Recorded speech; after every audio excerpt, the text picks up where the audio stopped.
so that on the one hand you have these sort of rabid racists who don't want anyone to come in, and on the other hand you have open borders. But the reality is that the majority of people in this country want limited, reasonable immigration. No one's saying no immigration at all. Some people might like a moratorium with the doors being closed for a certain period of time so that there's time to adjust and integration can happen.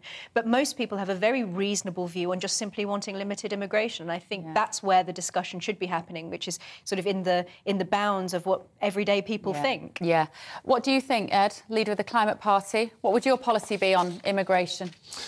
I think we've got to look at two things. I think business needs the right people coming in now. So there's no question about that. We need to get the right skilled people in, and we need to get them in at the right levels, and we need them now while we need them to work.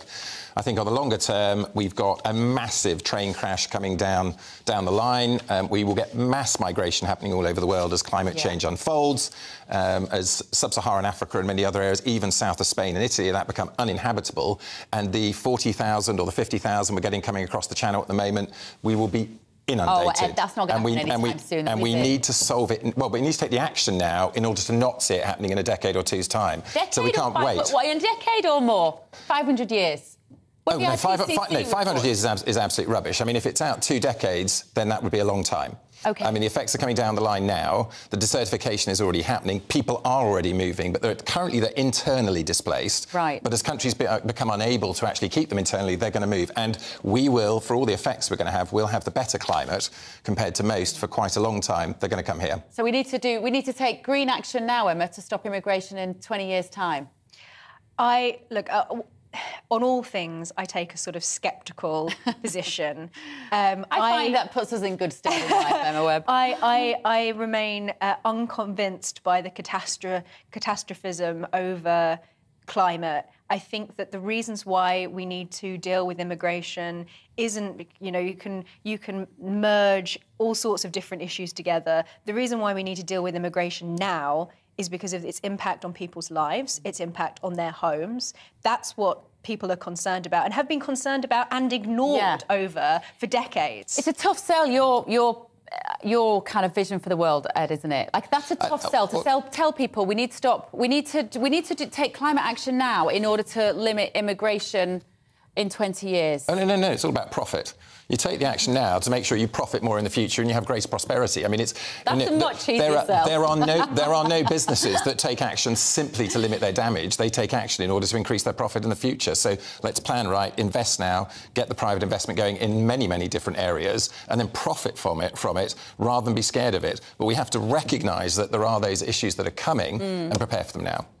OK, we could go on and on, but we're still talking about money. Right, retirement. Emma Webb, this is a long way away for you. Are you planning for it now? This is a story that is in all the papers today. How much do you need for a decent retirement? The cost of a basic lifestyle soars almost 20% to £12,800 as inflation hits poorer pensioners the hardest. This has made me a little bit worried, well, I'll be honest. I like to think you've got a piggy bank for your pension going. I mean, I'm a saver for sure, but this is not something that I've had at the forefront of my mind. There have been points at which I've actively opted out of paying into a pension pot through a company and that kind of thing. Really? And I think I'm probably in good company. I think How old many are you? people, 29. Right, OK. And I think many of my, please correct me on Twitter if I'm wrong, but I think many of my my peers and my generation are probably of the same mind. They're thinking about the situation now. Cost of living is very high. You know, people are thinking about their financial situation, to buy a house, to have a family, and all of these things, and not necessarily thinking as far ahead as what they're going to do when they reach retirement. And also because things seem so uncertain so far in the future. We have no idea even if there will be a state pension by that point. But the statistics in this report, that the cost of a basic lifestyle is up by 20% to £12,800 a year, which I find quite surprising because I can't imagine, unless you already own your property, how surviving off of £12,800 a year would give you a basic lifestyle. Well, is that not because you're 29, so you eat out with Deliveroo every night and expect to get Ubers everywhere? I'm right, aren't I?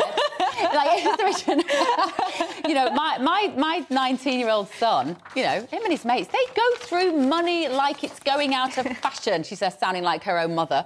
You know, the idea that they might compromise and go without something in order to save. What do you think, Ed? Isn't it all like profligate youngsters like Emma just blowing all their money rather than saving for a pension? No, I think particularly if you're looking at London and that sort of thing, I mean, if you don't, as Emma says, if you don't have a property that you own, look at what you're paying on rent. Even if you've just got a single room in London, and how much of this have you then got left in order to keep yourself going? So, and the same in, you know, much of the areas around London. So that does worry me vastly, and it worries me that we're probably not looking after the vulnerable as much as we should be. Yeah. There's a system which we have which is meant to do that, but it clearly isn't working.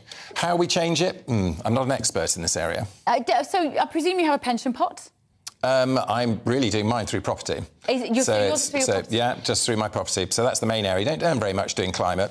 Well, there's plenty of people who actually reckon that I'm... quite a lot of people making a lot of money out of the green agenda. Well, and online... Like you said, there's some profit to be made. Well, absolutely. Online, they seem to think that my salary is being paid by the World Economic Forum, but I keep wondering who it is who's paying it, because I haven't seen the money yet. But I wonder whether there is a cultural problem here, because, well, this article is pointing out the fact that there is, that it is getting more expensive. We are living longer. We're going to want to do things in our old age, and yet I think my generation were all taught to, you know, consider and plan a bit for the future. There is something about you lot being all very like in the moment, instant gratification, failing to look ahead.